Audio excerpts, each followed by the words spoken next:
엊그저께 이제 저희 피플이 몇몇 친구들과 쉐이커스 불금 캠프에 다녀왔어요. 그 불금 캠프에 갔는데 폐회배 이제 불금 캠프를 마치는 예배를 하는데 이런 찬양이 나오더라고요. 주의 자녀로 산다는 것은 이런 찬양이 나왔습니다. 혹시 이 찬양 들어본 사람?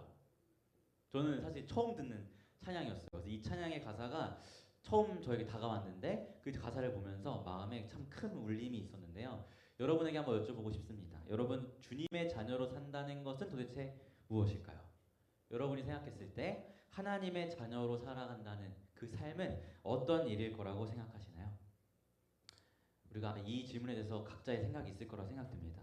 많은 사람들이 사실 종교를 가져요. 누구는 불교를, 누구는 힌두교, 누구는 천주교, 누구는 기독교, 또 누구는 이슬람, 이런 다양한 종교를 가지곤 하는데요. 사실 많은 사람들이 종교를 가지는 이유를 물어보면 대부분 비슷해요.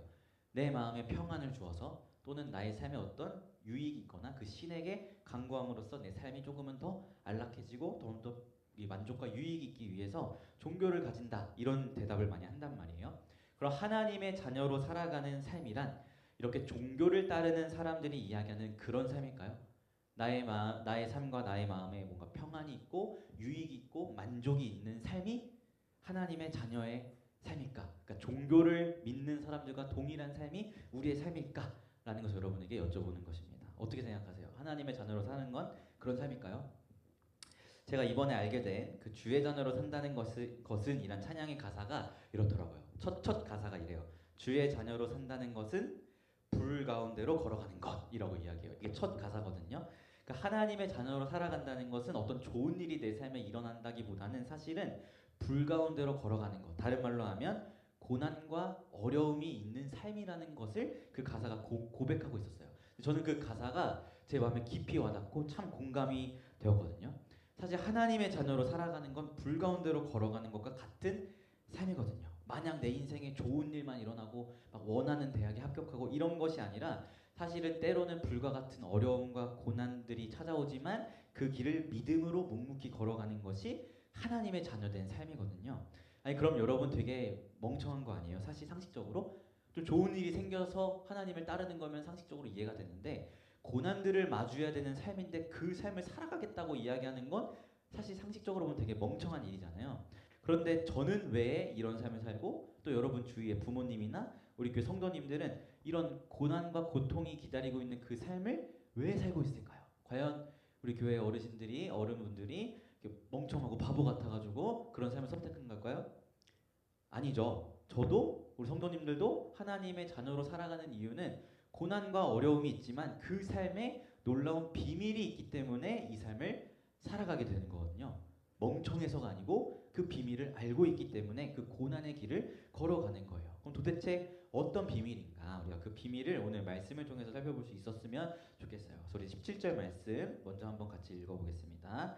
19장 17절 시작. 그들이 예수를 맡음에 예수께서 자기의 십자가를 지시고 해골 히브리 말로 골고다이라 하는 곳에 나가시니. 아멘.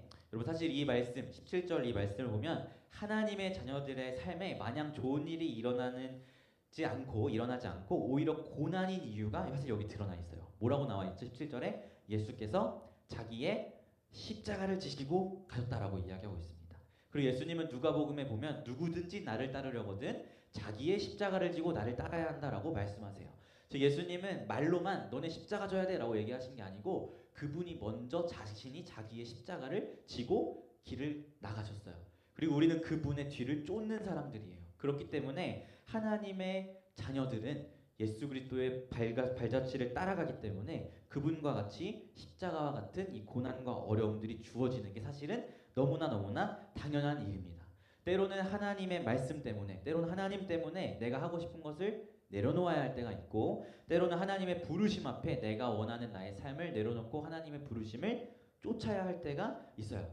또 때로 하나님의 말씀이 다르게 이야기한다면 내 생각을 버리고 그 하나님의 말씀을 따라가야 하는 이러한 십자가가 하나님의 자녀들에게 주어진다는 거예요. 그렇기 때문에 주님의 자녀로 살아가는 게 결코 쉬운 일이 아니죠. 나를 내려놓고 나를 포기하고 십자가를 지어야 하는 삶이기 때문이에요. 그런데 이렇게 십자가를 지는 하나님의 자녀의 삶에 놀라운 비밀이 있는데 우리 19절에서 20절 말씀을 같이 읽어봤으면 좋겠습니다. 19절 20절 함께 읽게요. 시작. 그들이 거기서 예수를 십자가에 못 박을새 다른 두 사람도 그와 함께 좌우편에 못 박으니 예수는 가운데 있더라. 빌라도가 패를 써서 십자가 위에 붙이니 나사렛 예수 유대인의 왕이라 기록되었더라. 예수께서 못 박히신 곳이 성 가까운 고로 많은 유대인이 이 패를 읽는데 히브리와 로마와 헬라말로 기록되었더라. 아멘. 여러분, 예수님께서 자신의 십자가를 지시고 십자가에 못 박히셨어요. 십자가라는 이 처형 방식은 사실 로마 사회 안에서 가장 잔혹한 죄수들에게 주는 사형 방식이 십자가거든요. 즉 예수님은 가장 잔인한 방식으로 사형을 당하신 건데요. 그래서 십자가형을 내릴 때 십자가 위에 사실 죄명을 써놔요. 십자가에 달린 사람 위에다가 죄명을 써놓는 거예요. 이 사람이 무슨 이유 때문에 십자가에 못 박히는지 그걸 써놓는 거예요. 그래서 빌라도도 오늘도 동일하게 그 위에 뭐라고 써놨어요? 뭐라고 써놨죠? 나사렛 예수 유대인의 왕이라고 써놨어요. 그가 이 예수님 머리 위에 그렇게 글을 써놓은 이유는 예수님이 왜 십자가에 죽으시는지 그 죄명에 대해서 써놓는 거예요. 이 사람이 자신을 유대인의 왕으로 이야기했기 때문에 로마를 대적하는 사람으로서 십자가에 사형을 당한다라는 말을 써놓는 거죠. 뭐 사실은 유대인들의 계략으로 인해서 그렇게 되었지만 어쨌든 세상의 법으로 보았을 때 십자가 위에 유대인의 왕이라고 써놓는 이유는 예수님이 죽은 이유에 대해서 써놓는 것이에요. 그런데 무슨 말로 써놨다고 이야기하고 있죠? 20절에 히브리말, 로마, 그리고 헬라어로 써있다고 이야기합니다. 즉 이 사람이 왜 죽었는지 그 당시 사용하는 모든 언어로 써놨다는 거예요. 왜 그렇게 써놨을까요? 너네 이렇게 반역하면 너네도 죽어 라는 위협을 주는 거죠. 사람들에게. 이 사람이 유대인의 왕이라 이야기해서 죽었으니까 너네도 그렇게 하면 너네 죽는다 라는 것을 회중들에게 보여주기 위해서 머리에 박아놓는 거란 말이에요. 이것이 세상이 십자가를 바라보는 관점이에요. 세상은 예수님을 죄인으로 바라봅니다. 세상 사람들은 예수님의 죽음의 이유가 스스로를 유대인의 왕으로 이야기해서 그 죄 때문에 죽었다라고 이야기해요. 이것이 세상의 관점이에요. 그런데 놀랍게도 여기에 비밀이 있어요. 세상의 관점이 아니라 하나님의 관점으로 십자가를 바라보자고요. 예수님이 십자가에 못 박히셨어요. 그리고 그 위에 뭐라 써있죠? 나사렛 예수 유대인의 왕이라 써있어요. 그리고 그것이 무슨 말로 써있다고요? 로마, 히브리, 헬라말로 써있다고 기록되어 있어요. 이것을 하나님의 관점으로 보면 어떻게 보일까요?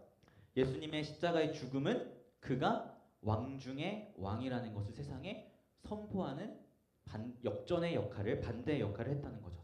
세상 사람들은 그저 예수님의 죽음의 이유가 죄인으로 유대인의 왕이라 칭해서 그 죄 때문에 죽었다라고 이야기하는데 하나님의 관점에서 보면은 그 십자가의 사건으로 오히려 나사렛 예수 유대인의 왕이라는 이 글귀가 세상 가운데 진정한 왕이 누구인지를 선포하는 역할을 했다는 거예요. 거꾸로 이야기하면 이해가 되시나요? 그리고 그 이후에 또 나오는 말을 보면은 군인들이 이제 예수님의 옷을 취해다가 네 등분해서 나눠 가져요. 그리고 속옷은 제비뽑기해서 나눠 가집니다. 그렇게 했던 이유는 당시에 사형을 했던 사람들, 이 집행하는 사람들이 그 죄인의 옷을 취함으로써 경제적인 이득을 취했어요. 그게 관습이에요. 통상적으로 행해졌던 일. 그런 관습에 따라서 예수님의 옷을 취한 건데 성경이 뭐라고 이야기하죠? 성경의 말씀을 응하게 하려 하였다. 성경의 말씀이 이루어지고자 그렇게 하셨다라고 이야기하고 있잖아요. 즉 이것이 십자가의 비밀이라는 거예요. 세상이 봤을 때는 미련해요. 세상이 봤을 때 죄인이 죽은 거예요. 세상이 봤을 때 그냥 값 가치 없는 죽음이에요. 그런데 하나님이 보셨을 때 그의 죽음은 하나님의 자녀들을 살리는 죽음이었고 그의 죽음은 유대인의 왕, 다른 말로 하면 왕 중의 왕이라는 것이 선포되는 죽음이었고 그의 죽음은 성경의 말씀을 이루게 하는 죽음이었다고요. 이것이 십자가의 비밀입니다. 무슨 말인지 이해가 되죠? 그래서 여러분의 삶이 하나님의 자녀로서 십자가를 지며 나아가는 게 세상이 바라봤을 때 멍청해 보여요. 세상이 봤을 때 합리적이지 않아요. 그런데 그 삶을 하나님은 어떻게 바라보시냐면 가치 있고 의미 있고 영광의 삶으로 바꾸신다는 거예요. 여러분의 삶을 통해 오히려 하나님이 영광 받으시고 여러분의 삶을 통해 세상 가운데 예수님의 왕되심이 드러나는 정말 놀라운 이 비밀을 하나님께서 여러분의 삶을 통해서 나타내고 계신다는 것이죠. 그것을 우리가 예수 그리스도의 십자가의 사건을 통해서 보게 되는 것입니다. 우리 모두가 다 알고 있잖아요. 예수님 십자가 죽음 이후에 뭔 일이 일어났죠? 주님이 3일 만에 부활하시고 그 부활로 인하여 하나님의 자녀들이 구원을 얻는 은혜들이 주어지잖아요. 그래서 우리가 먼 훗날 요한계시록 7장에 보면 하나님의 비전이 나오는데 하나님의 비전이 뭐죠? 민주나? 우리 맨날 얘기하는 거 하나님의 비전이 뭐죠? 그 지상명령인데 그 앞에 뭐죠? 모든 민족이 하나님을 찬양하는 것. 근데 그 찬양의 내용이 뭐죠? 구원하심이 보좌에 앉으신 우리 하나님과 어린 양께 있도다. 이 구원이 어디에 있어요? 십자가에 있는 거잖아요. 결국 하나님께서는 그리스도의 십자가를 통해 예수님을 높이신단 말이에요. 그 영광의 비밀이 십자가 안에 숨겨져 있다는 것을 우리는 다 알고 있습니다. 그렇기 때문에 하나님의 자녀로 살아가는 것은 예수님이 십자가를 지신 것처럼 그런 고난의 삶이에요. 하지만 그런 쉽지 않은 삶 속에서 세상의 관점이 아니라 하나님의 시선으로 나의 삶을 바라보면서 그 하나님의 살아계심과 영광을 드러내는 게 하나님의 자녀의 삶이라는 것입니다. 사랑하는 피플 여러분, 저도 여러분에게 그냥 야 얘들아 예수님 잘 믿으면 대학 잘 간다. 예수님 잘 믿으면 너 돈 많이 벌어 라고 이렇게 가르치면 저도 여러분과 사역하기 편해요. 그 여러분 마음에 나 잘 되려고 교회 나오겠지? 그럼 난 편하잖아. 교회 잘 나오니까. 근데 그게 아닌 걸 어떡해? 하나님의 자녀의 삶은 돈을 많이 벌고 대학 잘 가고 이런 게 하나님의 자녀의 삶이 아니라 오히려 고난 가운데로 걸어가는 게 하나님의 자녀의 삶인 걸 어떡해요? 그러니까 저도 여러분에게 우리는 그런 삶을 살아야 한다고 이야기할 수밖에 없는 겁니다. 사실 오늘 본문을 보면 이런 삶을 살았던 한 인물이 나와요. 바로 예수님의 어머니 마리아예요. 마리아. 우리 26절 말씀 한번 같이 읽어볼게요. 26절 같이 읽어보겠습니다. 시작. 예수께서 자기의 어머니와 사랑하시는 제자가 곁에 서 있는 것을 보시고 자기 어머니께 말씀하시되 여자여 보소서 아들이니이다 하시고. 아멘. 제가 오늘 저희 엄마한테 전화해서 여자여 보소서 아들이니이다 라고 하면 저희 엄마가 뭐라 할까요? 미친놈이라 그러겠죠? 그쵸? 근데 예수님이 자신의 어머니 마리아에게 여자여 보소서 아들입니다 라고 이렇게 이야기한단 말이에요. 놀랍게도 요한복음 안에 예수님이 자신의 어머니 마리아를 여자여 라고 부르는 딱 두 번의 순간이 나와요. 하나는 제일 초반 2장에 나오는 가나의 혼인잔치에서 그렇게 부르시고, 두 번째로는 십자가 앞에서 그렇게 부르십니다. 사도 요한이 요한복음을 쓸 때 여자여 여자여 라는 이 말을 단 두 번만 사용한 이유가 있겠죠? 원래 문학이란 그런 이유가 있잖아요. 그렇죠? 어떤 이유일까요? 사도 요한이 왜 여자여 여자여를 한 번은 가나의 혼인잔치에서 한 번은 십자가 앞에 썼을까요? 사실 우리가 이 여자여를 왜 그렇게 썼는지 이것을 사실 우리가 주목해서 봐야 하는데요. 가나의 혼인잔치에서 예수님이 여자여라고 이야기할 때는 사실 어떤 상황이었냐면 그 결혼식에서 마실 포도주가 다 떨어진 상황이었어요. 그래서 마리아가, 예수님 어머니 마리아가 예수님께 포도주가 다 떨어졌으니까 어떻게 좀 해달라고 얘기를 해요. 그때 예수님이 뭐라고 이야기하냐면 여자여 나랑 무슨 상관입니까? 라고 이야기합니다. 즉 이때 마리아는 예수님께 어떻게 부탁을 한 거예요? 엄마로서 부탁을 한 거죠. 아들 지금 포도주가 떨어졌는데 기적 베풀어서 이거 좀 한번 해줘봐. 그때 예수님 뭐라고 이야기해요? 여자여 나와 무슨 상관입니까? 라고 이야기를 해요. 근데 십자가 앞에서는 달라요. 십자가 앞에서 마리아는 어머니로서 예수님 앞에 선 게 아니에요. 그럼 뭘로 섰을까? 예수님의 제자로서 예수님 앞에 서 있는 거예요. 그것을 우리가 알 수 있는 이유가 뭐냐면 예수님에게는 동생이 있어요. 예수님이 죽어도 어머니 마리아를 돌볼 가족이 있다고요. 근데 예수님이 지금 누구에게 마리아를 맡겨요? 제자 요한에게 마리아를 맡겨요. 이 말은 마리아에게 새로운 어떻게 보면 사명이 주어진 거죠. 제자의 어머니가 되는 사명이 주어진 거예요. 그쵸? 제자의 어머니가 될 수 있는 이유는 뭐였을까? 이제는 마리아가 예수의 어머니가 아니고 제자로서 예수님 앞에 서 있기 때문에 제자이기에 제자의 어머니가 될 수 있는 거예요.